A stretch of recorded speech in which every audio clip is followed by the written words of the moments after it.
Hello बच्चों, good evening. कैसे हैं आप सब? आई होप आप सब लोग घर पे सेफ हैं, सुरक्षित हैं। प्लीज बाहर मत जाइएगा। और आपकी जो भी प्रॉब्लम्स हैं हम one by one online classes के थ्रू बहुत जल्दी ही आपसे जुड़ जाएंगे। लेकिन तब तक मैंने सोचा कुछ आपके लिए होमवर्क किया जाए। तो आज हम पढ़ेंगे क्लास 8 का chapter number 9, that is introduction to algebraic expression. तो बच्चों को काफी टफ लगता है, ये समझ में भी नहीं आता है क्योंकि प्लस माइनस के साइन कैसे करना है, ऐड कैसे करना है, टर्म्स क्या होते हैं, कोफिशिएंट्स क्या होते हैं, इक्वेशन क्या है, एक्सप्रेशन क्या है, समझ में ही नहीं आता बच्चों को। तो सबसे पहले हम इसके छोटे छोटे पॉइंट्स को क्लियर करेंगे कि कैसे समझना है। स्टार्टिंग से फ्रॉम ए टू जेड हम सारे टर्म्स को समझेंगे और फिर धीरे धीरे स्टेप बाय स्टेप समझेंगे कि कैसे इक्वेशंस को प्लस करना है, माइनस करना है, मल्टीप्लाई करना है। देन आगे हम स्टेप बाय स्टेप बढ़ते जाएंगे। तो चलो बच्चों स्टार्ट कर लेते हैं ये चैप्टर। तो इक्वेशंस को समझने से पहले इक्वेशन से एक एक स्टेप पहले हम पढ़ेंगे, क्योंकि इक्वेशंस पे हम डायरेक्ट नहीं जाएंगे। दैट इज द एक्सप्रेशन, कि आपको एक्सप्रेशन समझ में आ जाना चाहिए पहले कि एक्सप्रेशन क्या होता है। अगर एक्सप्रेशन समझ में आ गया तो आपको इक्वेशंस बहुत अच्छे से समझ में आ जाएंगे और आपका डाउट क्लियर हो जाएगा कि what is the difference between an expression and an equation. एक इक्वेशन में और एक्सप्रेशन में क्या डिफरेंस है। तो ऐसे बातें करने से समझ में नहीं आएगा, तो हम कुछ प्रैक्टिकल वर्क कर लेते हैं बोर्ड पे। तो बच्चों सपोज मैंने अगर यहाँ पे लिख दिया कि 2x plus 3, what is this, ये क्या है, एक्सप्रेशन है या इक्वेशन है। तो हम बता सकते हैं कि दिस इज एन एक्सप्रेशन, ये एक एक्सप्रेशन है बच्चों, इसको हम एक्सप्रेशन बोलेंगे। अगर मैं यहाँ पर इज इक्वल टू कुछ लिख देती हूँ, दैट इज सपोज मैंने 10 लिख दिया, तो अब ये हमारा इक्वेशन में कन्वर्ट हो गया। ये एक इक्वेशन बन गई 2x plus 3 is equal to 10। ये क्या है, एक इक्वेशन है। लेकिन जब तक मैं इज इक्वल टू नहीं लगाती हूं, इस तरीके से कोई भी चीज लिख देती हूं in terms of algebra, here हम देख रहे हैं कि एक वेरिएबल है और एक कांस्टेंट है।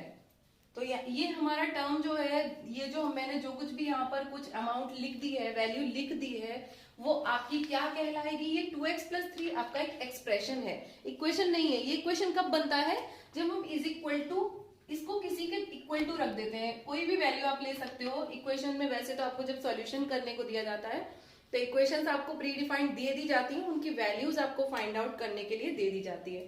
तो क्लियर हुआ, एक्सप्रेशन हमारा क्या हो जाता है। तो फर्स्ट हमने जो डिस्कस किया वो था हमारा एक्सप्रेशन।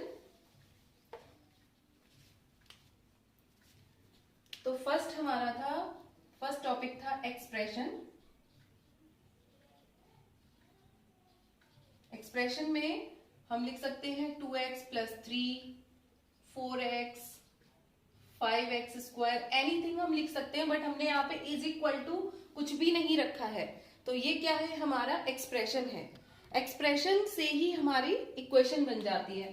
तो सेकेंड हमारा पॉइंट है इक्वेशन। इक्वेशन जब हम इसी एक्सप्रेशन को किसी वैल्यू के इज इक्वल टू रख देते हैं, वो वैल्यू आपकी कुछ भी हो सकती है, आपको गिवन होगी, आप सपोज भी कर सकते हो। जैसे मैं यहां पर लिख दे रही हूं 2x plus 3 is equal to 1 suppose. अब ये क्या हो गया, एक इक्वेशन में कन्वर्ट हो गया। इसी तरीके से this is 1 variable equation, 2 variable equation भी होती है, 3 वेरिएबल इक्वेशन भी होती है। बट आपके सिलेबस में अभी 1 वेरिएबल इक्वेशंस को सॉल्व करना ही है, तो अभी हम इसकी ही बात करेंगे। क्लियर हुआ। तो एक्सप्रेशन और इक्वेशन में अंतर समझना बहुत जरूरी है। कभी कभी बच्चे इक्वेशन को ही एक्सप्रेशन समझ लेते हैं और इक्वेशन को एक्सप्रेशन बोल देते हैं, एक्सप्रेशन को इक्वेशन बोल देते हैं। तो ये डिफरेंस करना बहुत जरूरी है, आपको इक्वेशन क्या है, एक्सप्रेशन क्या है। Third important point is the term. What is term.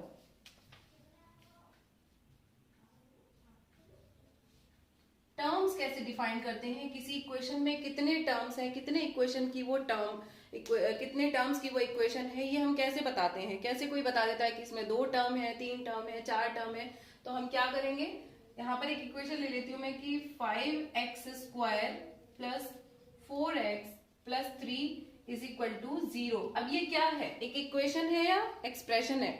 तो ऑब्वियसली यहाँ पर इज इक्वल टू 0 रखा गया है, तो यहाँ पर ये क्या कहलाएगी, एक इक्वेशन कहलाएगी।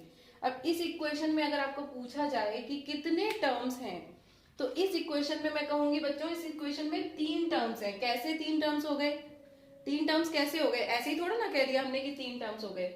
जब किसी इक्वेशन में, अब यहाँ पर आप देखो कितने साइन लगे हुए हैं, प्लस और प्लस। जहां पर कोई प्लस या माइनस का साइन आ जाता है वेरिएबल्स के बीच में, या तो यहाँ पर देखो एक तो हमारा ये एक टर्म हो गया फर्स्ट टर्म, ये हो गया हमारा सेकेंड टर्म, और ये हो गया हमारा थर्ड टर्म। अब आप कहोगे मैडम इसमें तो वेरिएबल है ही नहीं, तो ये थर्ड टर्म कैसे हो गया? तो किसी इक्वेशन में जरूरी नहीं है कि हर एक टर्म में वेरिएबल हो, ये जरूरी नहीं है, ऐसा कोई जरूरी नहीं है कि हर टर्म में एक वेरिएबल होना ही चाहिए। So this is 3 term equation. कोई भी इक्वेशन तब टर्म्स में डिवाइड होती है जब वो प्लस या माइनस से बट जाए। यानी कि अगर मैं यहाँ पर ऐसे लिख दूं 5x² इंटू 4x इंटू 3, यहाँ पर आप कहोगे 3 टर्म्स है, नो, यहाँ पर 3 टर्म्स नहीं है। मैंने कहा ना बीच में या तो प्लस का साइन आना चाहिए या फिर माइनस का साइन आना चाहिए, है ना। तो यहाँ पर कहीं भी इस इक्वेशन में बीच में प्लस या माइनस का साइन नहीं आ रहा है ना। जैसे हमने पहले पढ़ा था कि फैक्टर्स क्या होते हैं, मल्टीप्लीकेशंस, मल्टीप्लायर्स क्या होते हैं, ये सब पढ़ चुके हैं हम पहले। हमने एलसीएम सीखा था, एचसीएफ सीखे थे। तो वहां पर फैक्टर्स क्या होते हैं, उसी किसी नंबर का वो फैक्टर जो कि उसको क्या करे, कंप्लीट डिवाइड कर दे। फॉर एग्जांपल मैंने बताया था 12 को कौन कौन डिवाइड कर सकता है? 12 किस किस से डिवाइड हो सकता है? 1 से, 2 से, 3 से, 6 से, सॉरी 4 से, 6 से एंड इवन 12 से। दीज आर द फैक्टर्स, है ना। तो इन सबको अब मैं अगर 12 के फैक्टर करूं तो 12 के फैक्टर में क्या लिख सकती हूँ? 2 इंटू 2 इंटू 3। ये अलग नहीं है, ये इसी 12 के एक फैक्टर है ना। इसी 12 को मैंने फैक्टराइज कर दिया in terms of prime numbers. तो इसी की वैल्यू को मैंने ऐसे कन्वर्ट करके लिख दिया है। सिमिलरली यहाँ पर आप देखो, यहाँ पर आपको कोई भी प्लस का साइन नहीं दिख रहा है, मतलब कि ये एक ही टर्म है। क्या है ये? एक ही टर्म। इसको हम 3 टर्म्स में डिवाइड नहीं कर सकते, है ना। तो ये 3 टर्म्स में डिवाइड नहीं हो रही है, लेकिन हमारी जो फर्स्ट इक्वेशन थी वो 3 टर्म्स में यानी कि 3 टर्म्स में डिवाइड हो रही थी। इसी तरीके से अगर मैं यहाँ पर प्लस की जगह माइनस डिवाइड लगा दूं एंड देन अगेन यहाँ पर मल्टीप्लाई लगा दूं, तो अभी भी ये इक्वेशन जो है वो डिवाइड नहीं हो रही है टर्म्स में, सेम ही इक्वेशन है। तो कोई इक्वेशन कब डिवाइड होती है टर्म्स में? जब उसमें क्या हो, 2 एल्जेब्रिक वैल्यूज के बीच में प्लस या माइनस का साइन आ जाए, तो वो इक्वेशन 2 या 3 या 4 आप इक्वेशन में काउंट कर सकते हो। जैसे कि यहाँ पर सेकेंड एग्जांपल ले लेते हैं हम, x² प्लस 6x प्लस 3। ये क्या है? ये एक एक्सप्रेशन है। इसमें कितने टर्म्स हैं? अगेन इसमें कितने टर्म्स होंगे? इसमें भी 3 टर्म्स हैं, 1, 2 और 3। इस इक्वेशन में कितने टर्म्स हुए? 3। तो क्लियर है बच्चों? Expression, then equation, then terms. Terms को समझने के बाद आपको जो सबसे इंपॉर्टेंट चीज समझने के लिए होती है वो किसी इक्वेशन के फैक्टर्स, कितने फैक्टर्स हैं उसके। जैसे अभी फैक्टर्स, वैसे मैंने आपको अभी 12 का एग्जांपल देके समझा दिया है कि फैक्टर्स क्या होते हैं। फिर हम एल्जेब्रिक टर्म्स में समझ लेते हैं, एल्जेब्रिक इक्वेशन में, कि फैक्टर्स को हम कैसे डिफाइन कर सकते हैं, फैक्टर्स क्या क्या हो सकते हैं। तो अगर मैं लिखूं 6x, तो इसके फैक्टर्स क्या क्या होंगे? इसका एक फैक्टर है 6 और दूसरा फैक्टर है x। इन दोनों के मल्टीप्लाई से ये 6x कंप्लीट बना है। तो इस 6x के फैक्टर कौन कौन से हो जाएंगे? 6 एंड x। चलो यहाँ पर x की एक ही पावर थी, सिंगल पावर थी, हम लिख लेते हैं 5x²। तो 5x² के कितने फैक्टर्स होंगे? 6 होगा, एक x होगा और दूसरा x भी इसमें मल्टीप्लाई हो रहा है। यानी कि इसको कैसे हम लिख सकते हैं? इसको हम लिख सकते हैं 6 इंटू x इंटू x। अब ये x और x दोनों सेम है, तो हम इसको क्या लिख सकते हैं? सॉरी, मैंने यहाँ पर 6 लिख दिया है, यहाँ पर क्या होगा? 5 होगा, ठीक है। तो 5। अब ये x सेम है, तो हम पढ़ चुके हैं इक्वेशंस, जब सेम पावर होती है किसी वेरिएबल की या किसी न्यूमेरिकल वैल्यू की, तो पावर्स क्या हो जाती हैं? ऐड हो जाती हैं, है ना। हमने ये सीखा था। तो यहाँ पर इसको हम ऐसे भी लिख सकते हैं 5x², यही वैल्यू ये थी, ठीक है। तो ये हमारे क्या हो जाते हैं? किसी भी टर्म के फैक्टर्स इस तरीके से आप डिफाइन कर सकते हो। बस ये चीजें आपको ज्यादा इन पर फोकस अभी नहीं करना है। हाँ, तब यूज होंगी आपकी जब हम किसी क्वेश्चन को सॉल्व करने जाएंगे, तब ये टर्म्स आपको ध्यान में रखने पड़ेंगे। नेक्स्ट हमारा होता है, नेक्स्ट जो बहुत इंपॉर्टेंट चीज है वो है कॉफिशिएंट। तो नंबर 5 हमारा हो जाता है कॉफिशिएंट। कॉफिशिएंट क्या होता है? किसी वेरिएबल के साथ जो फिक्स कांस्टेंट वैल्यू है, that is the coefficient of that term, है ना बच्चों। तो यहाँ पर जैसे कि यहाँ पर हमने अभी 5x², अगेन इसी को समझा ही देते हैं। यहाँ पर इसका कॉफिशिएंट क्या होगा, या 5x² ना लेके हम कुछ और वैल्यू ले सकते हैं। चलो हम ले लेते हैं 36x⁻3, ये ले लिया 36x³। इसमें इसका कॉफिशिएंट क्या होगा? कॉफिशिएंट क्या होती है? किसी वेरिएबल के साथ जुड़ी हुई फिक्स वैल्यू। फिक्स वैल्यू जो कभी चेंज नहीं होगी, कांस्टेंट होती है, कांस्टेंट। और वेरिएबल क्या होगा आपको अभी ये पता होगा, मैं बता नहीं रही हूँ फिर भी आपको पता होगा कि x, जो चीज वेरी हो जाए, जिसकी वैल्यू चेंज हो जाए, वो क्या होता है? वेरिएबल होता है ना। तो यहाँ पर x की वैल्यू वेरिएबल है, x हमेशा हमारा चेंज हो जाएगा अकॉर्डिंग टू द कंडीशंस। हमें इसको अगर इक्वेशन के फॉर्म में सॉल्व करेंगे, ये पूरी इक्वेशन नहीं है, यहाँ पर मैंने एक टर्म लिया हुआ है ना। तो इस x³ के साथ क्या जुड़ा हुआ है? 36। ये 36 कैसा है? कांस्टेंट है। 36 हमेशा 36 ही रहने वाला है, चाहे किसी के साथ भी आप इसको जोड़ दो, है ना। तो 36 कैसा होगा? कांस्टेंट। एंड यही इसका x⁻3 का क्या कहलाएगा? कॉफिशिएंट। अब क्वेश्चन आपको कैसे पूछा जाता है? आपको इक्वेशन दे दी जाएगी 2x² + 12x + 5। What is the coefficient of x? अब आपको देखना पड़ेगा कि कॉफिशिएंट ऑफ x पूछा है, तो x कहां पर है? यहां पर है। तो x के साथ कौन सी फिक्स्ड वैल्यू रखी हुई है? वो वैल्यू है 12। x के साथ कौन सी फिक्स वैल्यू है? वो वैल्यू है 12। तो x का कॉफिशिएंट क्या होगा? 12। अच्छा, अगर आपको यहीं पर कॉफिशिएंट पूछ दिया जाए, what is the coefficient, what is the coefficient